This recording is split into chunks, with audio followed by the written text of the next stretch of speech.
بہن بھائیوں کے حقوق بھی ہم پر ہیں. اگر میرے والدین نہیں ہیں، میں بھائی ہوں، بڑا ہوں یا چھوٹا ہوں، لیکن جب میں بالغ عاقل ہوں تو میری بہنوں کی ذمہ داری میرے سر پر ہے. میں یہ نہیں کہہ سکتا یہ بہن مجھ سے بڑی ہے، یہ بہن مجھ سے چھوٹی ہے، میرے سر پر ہے. سر پر ہونے کا کیا معنی؟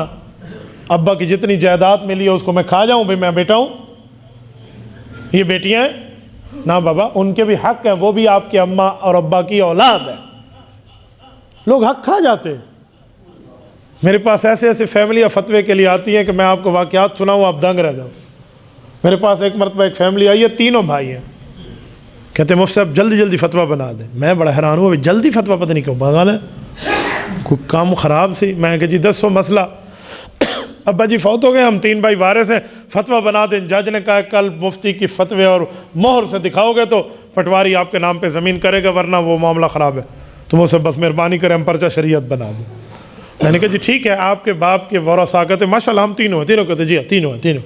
میں نے کہا آپ کی بہن ہے؟ اب تھوڑا سا منہ بنا، نہیں نہیں ان کے حصے ہو گئے ہیں. میں نے کہا جب بہنوں کے ہو گئے ہیں تو بھائیوں کے بھی ہو جانے چاہیے تھے، تم یہاں کیا لینے آئے ہو؟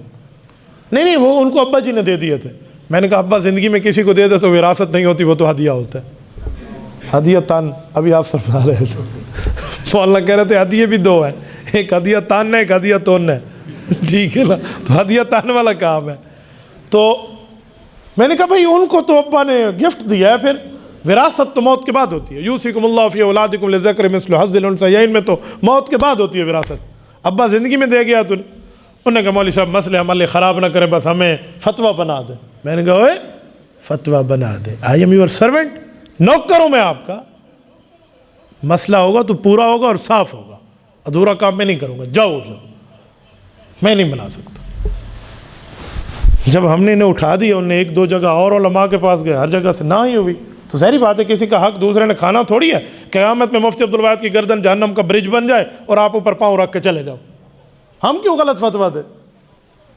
پھر وہ بہنوں کو لے کر آئے.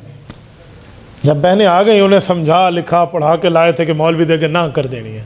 ٹھیک ہے ایک بندہ حصہ نہیں لیتا تو مجھے کیا ضرورت پڑی ہے میں اسے حصہ دلاؤں، لیکن بات تو پوری ہو نا، کھلی کھلی ہو. اب بہنیں آ گئیں، جی آ گئیں اب بات کریں. ان میں ایک بہن ایسی تھی جو ان کے لکھانے پڑھانے پر نہیں مانی، جس سے مسئلہ کھلا. اس نے کہا مفتی صاحب ہمارے بھائی بھی بیٹھے ہیں ماشاءاللہ، ہمارے ماں باپ کی نشانیاں اور ہم بھی اپنے ماں باپ کی نشانیاں ہیں، لیکن ایک بات ہمیں کھلا کھلا سمجھائیں کہ اللہ رسول کی طرف سے ہمارا کوئی حق نہیں ہے. لو جی، اس بہن نے کہا، تو دونوں بہنیں ماشاءاللہ پردے میں بیٹھی تھی، عزت دار گھر کے لوگ ہیں. انہوں نے کہا جی اللہ رسول کی طرف سے کوئی حق ہے؟ میں آپ کو وہ لفظ سناؤں. انہوں نے مجھ سے سریکی میں پوچھا کہ کک ہے یا لکھ ہے، جو ہے وہ ہمیں دے دیں. لاکھ ہے یا کوئی کک ہے، کچھ بھی ہے، تو ہم کوئی پیسوں کا مطالبہ نہیں کرتے. جتنا اللہ رسول کی طرف سے اگر کوئی حق بنتا ہے تو دے دیں، ورنہ ہمارے بھائی ہیں ان کو دے دیں. اور بہنیں کہنے لگی جب ہم نے بھائیوں سے حقوق کی بات کی تو انہوں نے کہا حق لے لو پھر میکہ تمہارا ختم ہو جائے گا. آج کے بعد اپنے آپ میکے کو میکہ نہ سمجھنا، ادھر نہ آنا. جی حضرت شیطانیت تو ہر جگہ ہے نا. میں اپنے شہر کی بات آپ کو سنا. میں نے انہیں کہا کہ آپ بھائی ہو، تم نے مرنا نہیں ہے، خوف نہیں ہے تمہیں یار، تم مسلمان ہو یار، ایک ماں کے پیٹ سے نکلنے والی تم اولاد ہو.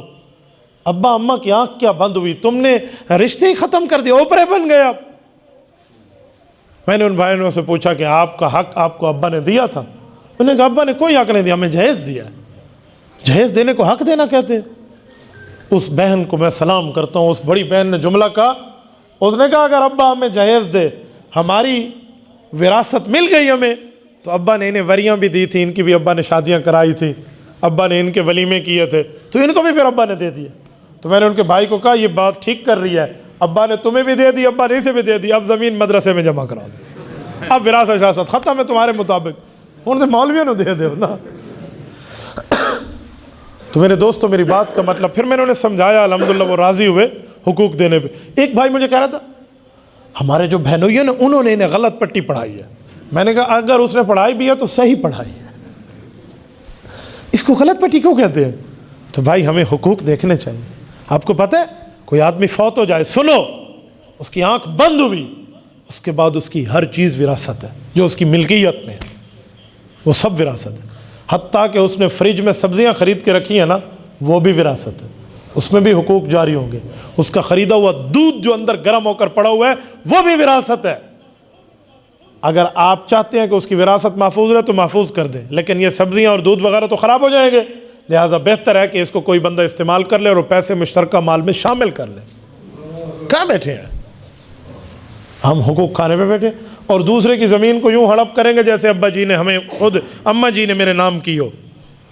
اللہ کے رسول نے فرمایا, صحیح حدیث ہے صحیح بخاری میں, حضرت ابو ہریرہ رضی اللہ عنہ راوی ہیں, فرمایا من اخذ شبرا من الارض, کسی نے ایک بالشت زمین کی کسی کی ہتھیا لی, ہتھیا لی کا معنی بغیر حق کے کھا لی, نا حق.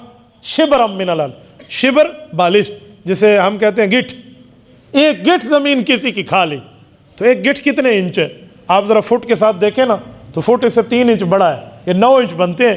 3 اس کے 3 اس کے اور 3 یہ درمیان میں, چھنگلی اور انگوٹھا اور 3 درمیان میں 9 انچ بنتے ہیں. فٹ تو بہت بڑا ہے, 1 فٹ زمین کھانا تو بہت بڑا ہے, اس سے بھی کم کسی نے کھا لی تو حضور نے فرمایا یطوق اللہ یوم القیامت 7 ارضین, قیامت کا دن ہوگا 7 زمینوں کی رب پنجالی اور توق بنائیں گے اور اس کے گلے میں ڈال دیں گے. کیا کریں گے آپ لوگ؟ تو یہ حقوق ہیں, تو یہ حق ہمیں دیکھنے چاہیے.